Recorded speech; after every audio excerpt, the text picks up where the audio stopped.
nung nakita namin yung bodyguard ni Nakita tayo. Vice, tinawag kagad ako. Pinakita ko nga yung post mo, may comment si Vice. Naghintay pa kami siguro mga 1 hour pa.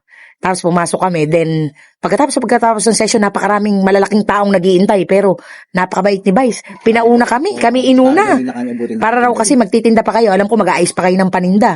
Kaya, halika, kayo mauna. Kahit ang kasabay namin, mga bukal ang kasabay namin, mga mayor, nagpupunta doon. Inuna kami. Ayun, kumakain siya. Sabi niya, masaya raw siya pagka raw nakikita niya kaming mag-asawa. Para raw nabubuo lagi araw niya.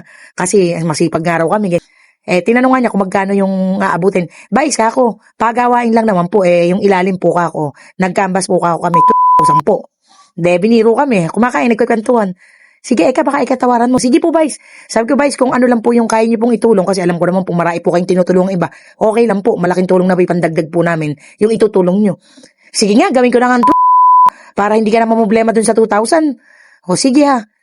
Hindi naman sa tinataboy ko na kayo ha, marami pang nag-iintay sa akin. Salamat ha, tas niyakap kami. Kasi picture. Eto, masayang-masaya kami mag-asawa. Salamat talaga sa ito la.